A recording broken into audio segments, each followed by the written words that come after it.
Jadi ini adalah perjalanan kami yang pertama. Kami akan bereksplorasi sejarah sekaligus bersiarahan ke bagian ujung timur Pulau Jawa, Banyuwangi. Perjalanan kali ini kita diiringi hujan, mulai dari Malang sampai dengan tempat ini. Semoga besok cuacanya bagus, eksplorasinya lancar, dan kita banyak mendapatkan ilmu sejarah baru dari Banyuwangi.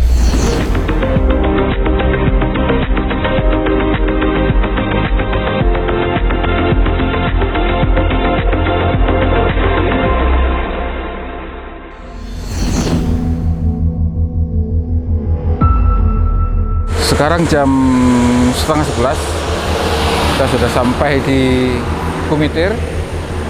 Di belakang kita sudah ada patung Gandrung Sewu. Nanti kita akan tuangkan dalam bentuk sketsa. Kita lihat bagaimana hasilnya.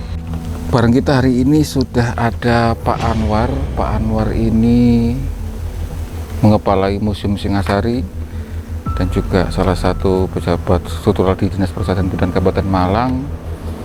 Pak Anwar juga ilustrator dari perjalanan ini. Nanti kita lihat gambar seperti apa yang kita dapatkan di tempat ini. Mas,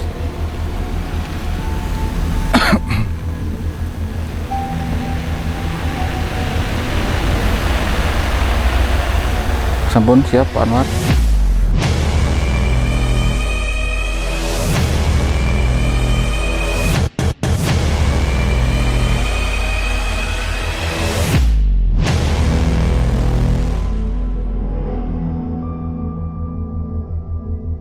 Ini adalah ilustrasi dari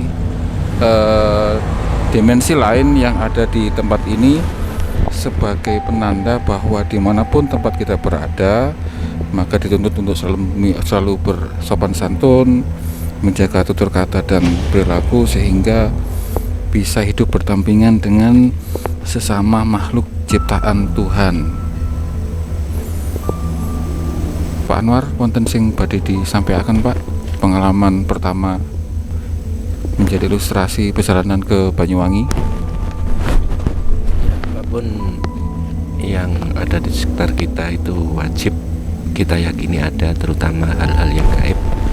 Oleh karenanya kita tidak usah takut-takut, tidak usah ragu-ragu, karena mereka adalah bagian dari kehidupan kita. Matur nuwun Pak Anwar. Kita lanjut lagi besok di tempat-tempat yang lain di daerah Banyuwangi.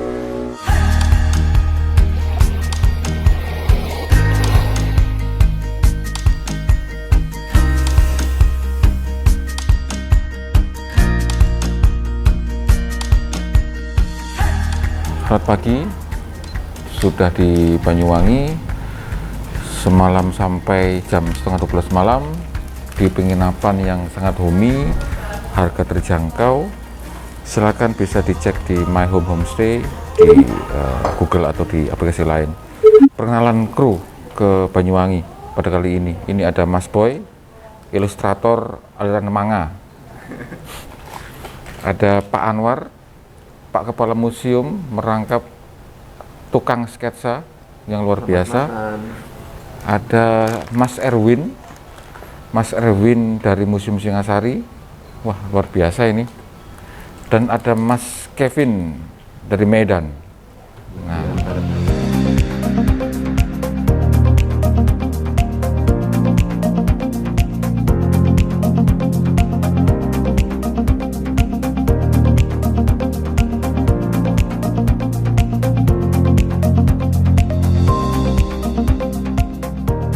kita sudah sampai di Dejawatan, tempatnya yang asri, bagus untuk jadikan background fotografi. Dan sekarang kita akan coba melihat apa yang ada di dimensi lain, tetapi tetap sebagai pusat dari tempat ini. Kita langsung menuju ke Bapak Ilustrator.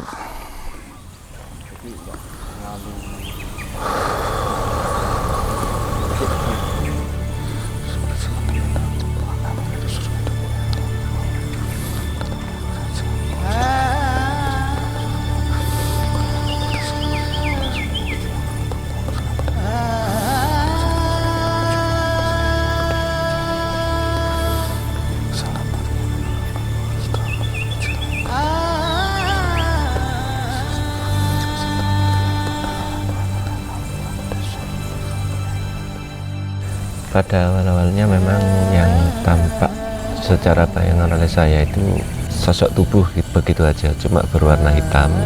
Dari postur tubuhnya itu menyerupai monyet atau menyerupai gorila, cuma badannya lebih ramping atau boleh dikatakan kurus. Karena tadi saya penasaran dengan bentuk wajahnya bagaimana, ternyata bentuk raut mukanya itu hampir menyerupai manusia, tapi juga hampir menyerupai monyet. Jadi mungkin bisa dibilang semacam manusia purba semacam itu Pak Yasi. Yeah. Bentuk lingkungannya itu mereka hidup di daerah sini, menghuni sebuah tempat tinggal yang bentuknya itu semacam iglo tapi terbuat dari jerami, terus mungkin akar-akar, mungkin ranting-ranting. Kalau boleh dibilang seperti rumah penduduk Sasak, Yeah. Suku Sasak. Nggih, matur nuwun Pak Anwar. Nanti kita akan lebih eksplorasi di tempat yang lain, tetap dengan ilustrasi berupa sketsa, supaya kita bisa tahu bahwa sebagai sesama makhluk ciptaan Tuhan kita harus saling menghargai. Kalau di rumah orang, kita juga harus menghormati yang punya rumah. Masuk Pulau Nuwun. Ya, masuk Pulau Nuwun, ada kata permisi, terus kita juga tidak berniat apa-apa, tidak ada yang mau kita ambil, tidak ada yang mau kita curi, maka pasti semua akan berjalan dengan aman, semua dengan kuasa Tuhan Yang Maha Esa. Ini juga sebagai penambahan ilmu di bidang kami di museum, bahwa ada wilayah itu yang meskipun secara gambar mungkin begitu sederhananya itu masuk dalam wilayah kerajaan, mungkin dari dinasti manapun, tetapi ada suatu tempat itu yang memang zonasi bebas. Jadi bahasa sekarangnya itu yang lebih gampang dicerna, mungkin itu semacam republik yang berdikari, mandiri. Terus bagaimana hubungan antara pihak kerajaan dengan orang-orang yang yang dari sini itu ya bertetangga, kayak konteks tetangga. Pokoknya kalau tidak saling mengusik ya tidak ada masalah.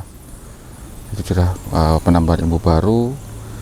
Ternyata juga ada zona-zona khusus yang memang dibiarkan dihuni atau ditempati, ditinggali oleh mereka-mereka yang sepertinya tinggal lebih dulu daripada manusia.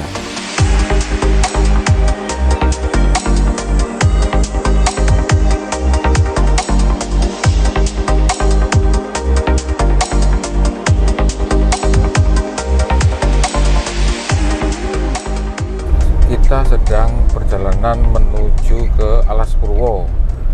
Ada sedikit kendala karena di peta itu tidak ditemukan rute untuk menuju Alas Purwo.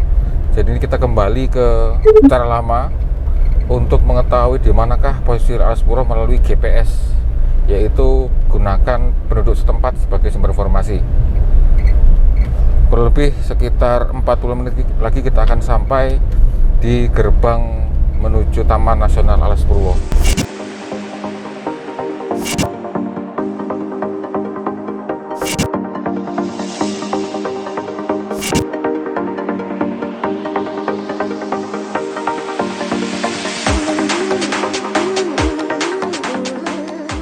Pura Salaka ini masuk di wilayah Taman Nasional Alas Purwo.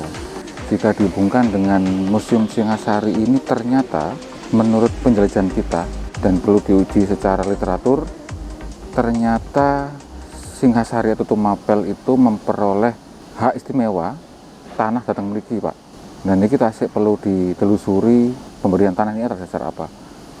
Tapi sekilas sepertinya pemberian tanah itu terkait dengan pertalian persaudaraan antara penguasa tempat ini dengan penguasa Tumapel. Ini juga ada pertanyaan tersendiri bagi saya. Apakah ada hubungan antara Empu Purwa yang ayahnya Kendedes itu dengan keberadaan Alas Purwa ini? Kalau secara bahasa, Purwa kan bisa dikatakan kawitan atau yang asal mula.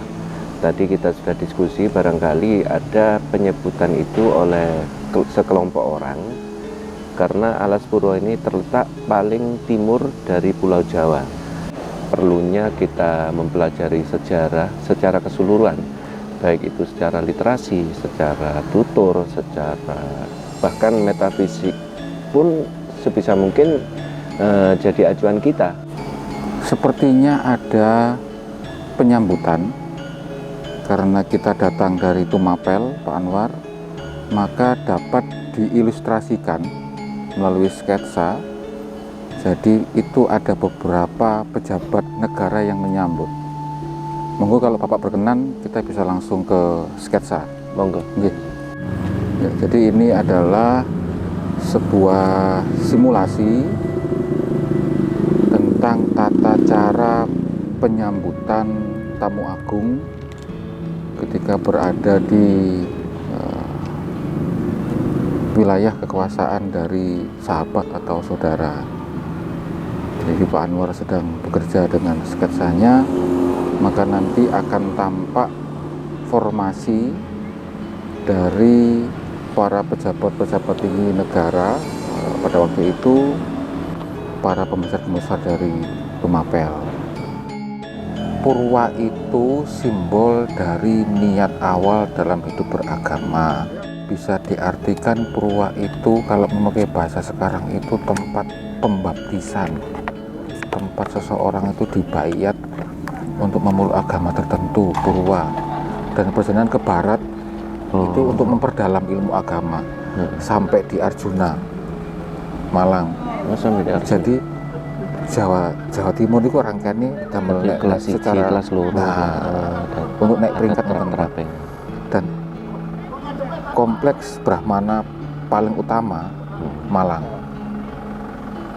dataran tinggi Malang. Di situ dikuatkan dengan adanya geografis itu Gunung Brahma, Gunung Bromo.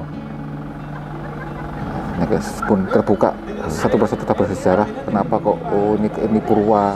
Karena itu ngawiti itu tentang mriki. Pembelajaran awal. Pembelajaran awalnya pun digas nggih, pun abot nggih.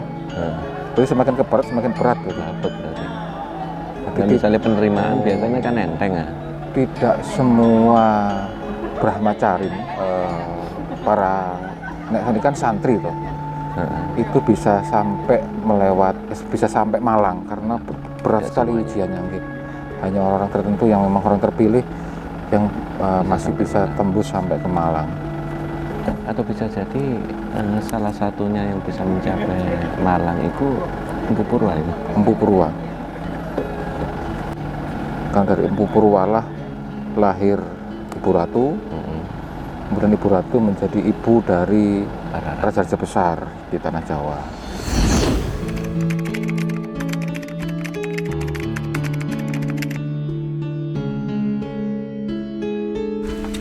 Oh, ini modern mas.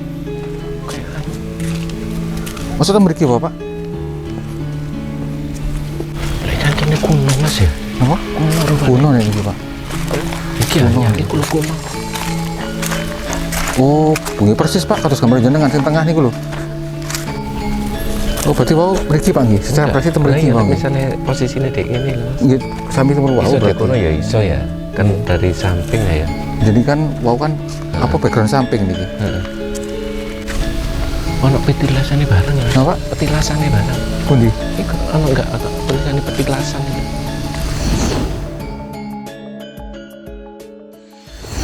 Eyang, dalam kesempatan ini apakah Eyang berkenan untuk kami buatkan sketsa, gambar?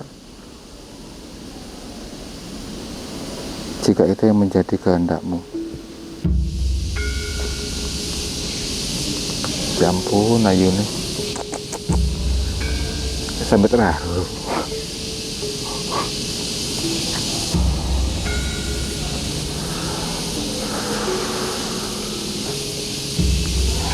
Dosa kuwi akeh. Tapi iso oleh apa ya? Anugerah iso ndelok apa luhur sing hitungane iku segaris, terus iso silaturahmi. Terus aku yo kurang mendoakan. Yang jelas aku terharu saking ayune wong sampai terharu aku. Kulite resik iso berkilauan kulitnya. Dan sekali lagi ini bukan sesuatu yang harus ditabrak dengan ilmu akademis, harus ditabrak dengan sumber bukti mana yang menyatakan bahwa ini itu. Karena kalau kita selalu terpaku pada sumber bukti, maka ya pencariannya tidak sampai maksimal. Jadi ini meskipun tidak akademis kan jadi salah satu cara rekonstruksi mengetahui misteri apa yang terselubungi. Apa benar beliau ini itu garwanya Raden Wijaya, pendiri dinasti Majapahit? Terus kenapa kok bisa sampai ada di sini? Itu perlu diskusi khusus. Pesannya ngeten Pak Anwar, bukan kamu yang harus ikhlas dengan kamu, tapi kamu harus ikhlas dengan hidupmu sendiri. Segala permasalahan hidup pun itu diatur kayak gini, diatur kayak gini, gak usah dipermasalahkan kenapa dia kayak gini, kenapa harus di sini, kenapa nggak usah dipertanyakan yang dulunya seperti ini kok jadi seperti ini. Memang tidak usah dipertanyakan, tapi lebih kepada kita yang masih hidup itu menjalani hidup dengan ikhlas, Pak. apa anak unsur semacam pemaksaan kehendak dari orang tua ya dalam hal ini? Sebenarnya pada era klasik itu, era kerajaan itu ada yang disebut sebagai menempuh jalan sunyi, Pak. Menempuh jalan sunyi ini sudah meninggalkan keduniaan, menjadi Brahmani, sudah lepas, tidak peduli saya dulu siapa dan akan menjadi apa, guys. Derek rasanya Gusti Allah. Terus menentukan jalan ini ya, menjalani dharma hidup. Mungkin kalau misalnya di Jenggalayu pilih suci Nggih. Memilih menjadi dan di sini itu memang benar-benar lepas dari politik, Pak.